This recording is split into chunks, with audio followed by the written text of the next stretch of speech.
मकान गिर गए हैं। हम स्टेशन पे रोड पे खड़े हैं, यहाँ पर भी 10 से 12 फीट पानी है। यहाँ अपनी मदद आपसे है, किसी ने क्योंकि हमारे पास रेस्क्यू नहीं किया ना, मकानात गिर गए, इंसान मर गए हैं इंसान। हुकूमती एहलकार ने हमें पूछा है, ना ही हुकूमत की तरफ से हमें कोई पूछा गया, ना रिलीफ मिला है। हमारे बच्चे भूख से मर रहे हैं और हमारे मवेशी भूख से मर रहे हैं, बीमारी फैली हुई है, मच्छर हैं, कोई भी नहीं आता। कभी हम लोग कहाँ जाएं?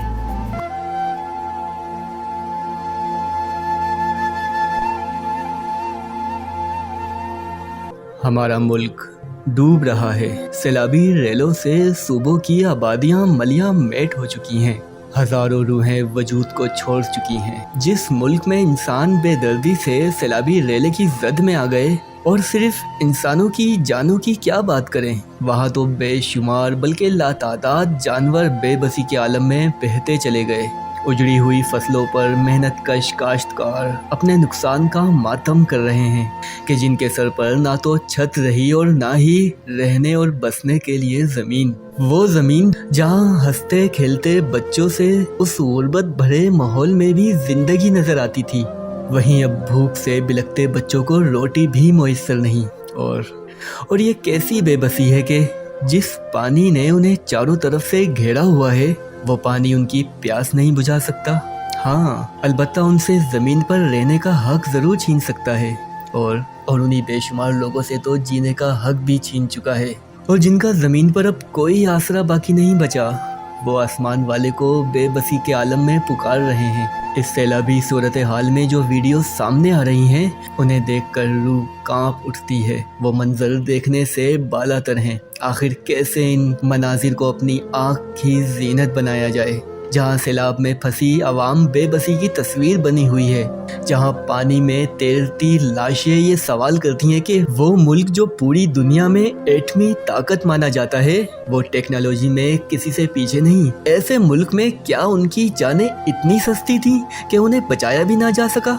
लातादाद लोग इस वक्त अपनी ज़िंदगी की बाजी हार चुके हैं और बेशुमार अब तक लापता हैं। मुल्क में इस वक्त 2 पाकिस्तान हैं। मैं यहाँ नए पाकिस्तान और पुराने पाकिस्तान की बात नहीं कर रहा, बल्कि इन 2 पाकिस्तान का जिक्र करना चाहता हूँ। एक वो पाकिस्तान कि जिसकी सड़कें और आसमान बिल्कुल साफ़ हैं, ज़िंदगी बिल्कुल नॉर्मल तरीके से चल रही है, और दूसरी तरफ है वो पाकिस्तान जिसकी खैर खबर लेने वाला कोई नहीं। चाहे वो रियासत हो जो एक माँ की तरह तमाम लोगों को इकट्ठा करके और जोड़कर इनका ख्याल रखती है और आवाम के बुनियादी हकूक़ यानी उनके जान और माल की हिफाजत करना इसकी जिम्मेदारी है। लेकिन अफसोस कि हुकूमत इसमें भी मुकम्मल तौर पर फेल नज़र आती है। क्या इन लोगों की जिम्मेदारी सिर्फ गवर्नमेंट को भारी भारी टैक्स देना या सिर्फ कुर्बानियाँ देना है? क्या हुकूमत के पास इनके बदले में देने के लिए कुछ नहीं? आखिर क्यों ये लोग अपनी मदद के तहत घरों के अंदर बंद भूखे प्यासे वक्त काट रहे हैं और इस खौफ में सो नहीं पाते कि न जाने कब इनका घर भी भारी मौजों की नज़र होकर बोसीदा होकर गिर जाए। अस्तगफिरुल्लाह अस्तगफिरुल्लाह अस्तगफिरुल्लाह। पूरे 3 महीने लगातार हो गए, बारिश थमने का नाम ही नहीं ले रही। मेरे भाई बेरोजगार बैठे हुए हैं, बच्चों को रिक्शे में लेके बैठे हुए हैं, छतें भी हमारी टपक रही हैं, कच्चे घर हैं, हम कहाँ पे जाएं मेरे भाई? गटर भी भर भर के अंदर जा रहे हैं भाई, ट्रेन भी सारे भरे हैं, गली मोहल्ला सब एक हो रहा है। जहाँ पर जिंदगी कुछ दिन पहले पूरे आबोताब से चल रही थी, वहाँ उन लोगों को आफत ने ऐसे आ पकड़ा कि हज़ारों जिंदगियां निकल गई। अगर बर वक्त डैम बनाए जाते और लोगों के हालात को देखा जाता तो आज हमें इन हालात का सामना कभी ना करना पड़ता। जो कुछ भी हो रहा है, अगर इसका इल्ज़ाम वक्त के हुक्मरानों पर लगाया जाए तो वो अपनी मजबूरियों का रोना रोने लगते हैं। सवाल ये पैदा होता है कि इस सब का जिम्मेदार आखिर किसको ठहराया जाए। इन वीडियोस में आप देख सकते हैं कि किस तरह से लाशें तैर रही हैं, लोगों के हाथों से उनका माल, उनकी जानें फिसल रही हैं, लोगों के कारोबार डूब रहे हैं और जिन घरों को बनाने में लोगों की सारी जिंदगी की कमाई लगती थी, वो सब एक झटके में ख़त्म हो गया। उनकी आंख के तारे, उनके प्यारे, उनकी आंखों के सामने दम तोड़ रहे हैं। ये वो तबाहकारियां हैं जिनके बारे में किसी ने ख्वाबो ख्याल में भी नहीं सोचा था। इस सैलाबी रेले में अब तक 1000 से भी ज़्यादा लोग अपनी जान से हाथ धो बैठे हैं। इस दौरान 11,000 से भी ज़्यादा लोग जख्मी हो चुके हैं और हर तरफ कोहराम ही कोहराम मचा हुआ है। सबसे ज़्यादा जानी नुकसान बलूचिस्तान में हुआ, जहां पर अमवात की तादाद 250 से भी ज़्यादा है, जबकि सिंध में तकरीबन 200, पंजाब में 144 और खैबर पख्तूनख्वा में 150 के करीब अमवात हो चुकी हैं। इन सैलाबी रेलों की वजह से पूरे मुल्क में इमरजेंसी की सिचुएशन बन चुकी है। ये वो वीडियोज़ हैं जो इस वक्त आप अपनी स्क्रीन पर देख रहे हैं। ये उन इलाकों की हैं जहाँ पर इंसानी ज़िंदगी मफलूज होकर रह गई है। उन लोगों ने अपने घर बार, अपने कारोबार, अपने बच्चे, अपने माल मवेशी सब खो दिए। मुतासरीन का कहना है कि हमारी मदद अगर वक्त पर की जाती तो ना तो इतनी जानों का ज़िया होता और ना ही भूख से मरने वालों की तादाद ज़्यादा होती। जबकि दूसरी तरफ इमदादी टीमें कहती हैं कि हमने इमदादी सरगर्मियां टाइम पर शुरू की थीं, इस वजह से जानी नुकसान कम हुआ। अब बात की जाए हुकूमत की। अगर हुकूमत की तरफ देखा जाए तो वो राशन के बहाने अपनी तस्वीरें क्लिक करवाने में मसरूफ़ है। उधर मरियम साहिबा ने भी एंजेलिना जूली को कॉपी करने की कोशिश की है और जब मुतासरीन के पास पहुंची तो तब उन्हें याद आया कि वो इमदादी सामान तो घर ही भूल आई हैं। हुकूमत सब कुछ भूल सकती है लेकिन लोगों पर किया गया एहसान कभी नहीं भूल सकती। मुतासरीन के पास पहुंचने से पहले सख्ती से अपने फोटोग्राफर को हिदायत की जाती है कि तस्वीर सही पोज में ली जाए, जहां पर चेहरे का मेकअप और एंगल बिल्कुल सही हो। तस्वीरें भी बनती हैं, सोशल मीडिया पर शेयर भी की जाती हैं। उसके बाद लोगों से दाद वसूल की जाती है। में राख कनो कोई चीज का नहीं दे के गई, सकड़ा हाथ साड़े तो फेर के गई डालिया जाता है। जितनी ऐसा उजड़े पे हैं कहीं कोई का नहीं पे देता। ए इसे से देता पे ए हुन मखलूक इता आइए कशे 100 हाक 1.5 हाक आल में पचे ए मखलूक देखी थी ए क्या पूरा थी था।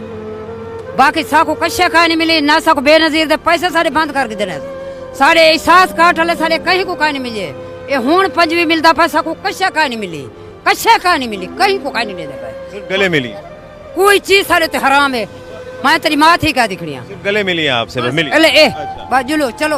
हाँ, इमदादी टीमों के अलावा आम लोग भी पूरे पाकिस्तान से चंदा इकट्ठा कर रहे हैं और इमदादी सामान उन लोगों की तरफ रवाना किया जा रहा है। लेकिन इससे भी बड़े अफसोस की बात यह है कि ये सामान बहुत से मुस्तहिक लोगों तक नहीं पहुंच पा रहा, क्योंकि पूरे पाकिस्तान के भिखारी इन इलाकों में फैल चुके हैं जो इमदादी टीमों के सामने रोना पीटना शुरू कर देते हैं कि हम ही हैं वो लोग जो इस सैलाब से मुतासिर हुए। यही वजह है कि ये सामान इन भिखारियों को पहुंचता है और सैलाब ज़दगान वहीं पर भूखे के भूखे बैठे हुए हैं। इन लोगों की मदद करने का कोई फायदा नहीं, सब कुछ हमारा लूट चुके हैं। यहाँ पर हम आगे जा रहे थे, इन्होंने जबरदस्ती हमसे छीन के सब कुछ हमारा लूट लिया। ये देखिए हमारी ट्रक की क्या हालत कर रहे हैं ये लोग, देखिए ये लोग क्या हालत कर रहे हैं हमारी ट्रक। हम लोग ये यहाँ पर राशन तकसीम करने आए थे सैलाब ज़दगान के लिए, लेकिन इस तरह से यहाँ पर ये ट्रक को लूट लिया गया। अगर इस तरह से होगा तो कौन कराची से इस तरह आएगा आमद करके जो है सामान बांटने। इस सैलाब से डेरा गाजी खान और तोनसा शरीफ के बहुत से इलाकों को मज़ीद नुकसान का ख़तरा है। 90,000 से ज़्यादा लोगों को महफूज मकामात पर पहुँचा दिया गया है। इमदादी टीमों ने 1100 से भी ज़्यादा मुख्तलिफ इलाकों में इमदादी कैंप लगा दिए हैं, जहाँ पर लोगों को खुराक फराहम की जा रही है। पूरे पाकिस्तान से ये अपील है कि ये हमारी कौम पर एक सख्त तरीन वक्त है। खुदारा यहाँ सियासत को छोड़ें और इंसानियत की मदद करें। लेकिन अफसोस का मकाम तो यह है कि यहाँ भी सियासत हो रही है। मीडिया चैनल्स पर भी ज़्यादातर सियासत मुसल्लत हो चुकी है और हम पर मुसल्लत हुक्मरान ये फरमा रहे हैं कि कौम को अल्लाह से माफ़ी मांगनी चाहिए, ये इन लोगों के गुनाहों की सज़ा है। बिल्कुल जनाब, सही फरमाया। माफ़ी तो हमें हर वक्त ही मांगनी चाहिए, लेकिन एक लम्हे को सोचें, किस बात पर? सैलाब की वजह से, या फिर इस बात पर कि हमसे आखिर कौन सा ऐसा गुनाह हो गया कि अल्लाह ने हम पर ऐसे हुक्मरान मुसल्लत कर दिए कि जिनके मुकाबले में सैलाब की तकलीफ तो कुछ भी नहीं है। इस मौके पर भी इन गरीबों का मजाक बनाया जा रहा है, उनमें 50-50 रुपए के नोट तकसीम करके, कि जिन्होंने खुद ही महंगाई का बोझ बढ़ाकर उस 50 रुपए की वैल्यू 1 रुपए से भी बदतर कर दी। ये पैसा तो शायद इनकी कवर के लिए कोई सिफारिश का सबब भी ना बन सकेगा। अगर यही अल्लाह का अजाब है तो सिर्फ गरीबों पर ही क्यों आया, रायवन और बिलावल हाउस तक क्यों ना पहुंचा? बात सिर्फ सोच की है। अल्लाह हम सब का हामी और नासिर हो, आमीन सुम्मा आमीन। और बहुत मेहनत से हमने अपने घर दोबारा तामीर किए थे, खून पसीना एक करके हम दोबारा घर तामीर किए थे। तो मैं जिस गांव में रहता हूँ, जिसका नाम है जेल, اس میں تقریباً 40 to 45 گھر تھے، وہ تو مکمل تباہ و برباد ہو گئے.